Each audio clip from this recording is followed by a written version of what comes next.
नमस्ते।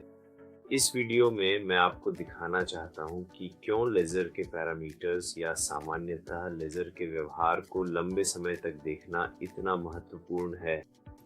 इसके लिए मैं उन लेज़रों में से एक का उपयोग करने जा रहा हूँ जो वास्तव में डेमो उपकरण हैं, जिन्हें हम अपने क्लाउड प्लेटफ़ॉर्म का परीक्षण करने के लिए इस्तेमाल कर रहे हैं। और मैं सिर्फ एक पैरामीटर पर जाऊंगा ताकि आपको चौड़ाई पैरामीटर के बारे में कुछ जानकारी दे सकूं। यहाँ हमारे पास पिछले 7 दिनों का कोई डेटा नहीं है, तो मैं यहाँ से समय के पहले से निर्धारित अंतरालों में से एक चुनने जा रहा हूँ। अब मैं 1 महीने का चयन करने जा रहा हूँ ताकि कुछ और डेटा देख सकूं। जैसा कि आप देख सकते हैं, डेटा लोड हो गया है। अगर आप किसी और समय अवधि को देखना चाहते हैं तो आप बस अगले पर स्विच कर सकते हैं आदि। और जैसा कि आप देख सकते हैं, ये बस कुछ डेटा प्रस्तुत करता है।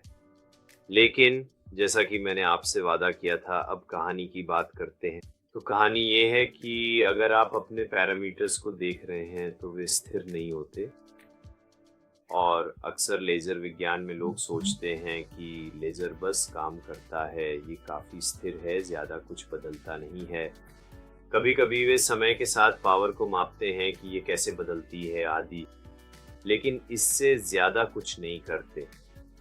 अगर आप लेज़र के व्यवहार को लंबे समय तक और ध्यान से देखें, तो पता चलता है कि पैरामीटर्स समय के साथ वाकई में काफ़ी बदल सकते हैं।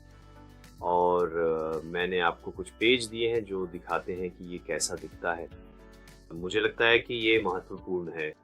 वास्तव में अगर आप किसी भी तरह के अनुप्रयोग कर रहे हैं, चाहे वह लेज़र मार्किंग हो, लेज़र कटिंग हो, या मुझे नहीं पता, प्लाज़्मा जनरेशन हो, तो हमेशा बीम स्पॉट की गुणवत्ता और आकार आपके प्रोसेस को प्रभावित करते हैं। तो अगर आप अपने काम की गुणवत्ता की परवाह करते हैं, तो आपको लंबे समय तक बीम की गुणवत्ता की निगरानी करनी होगी, क्योंकि लेज़र बिल्कुल भी स्थिर नहीं होते हैं। और ये इसका एक बहुत अच्छा उदाहरण है। अगर आप इन ग्राफ्स में से सिर्फ एक को देखना चाहते हैं, तो आप उस पर ध्यान केंद्रित कर सकते हैं। बस उसी को देखें जो आपको पसंद है।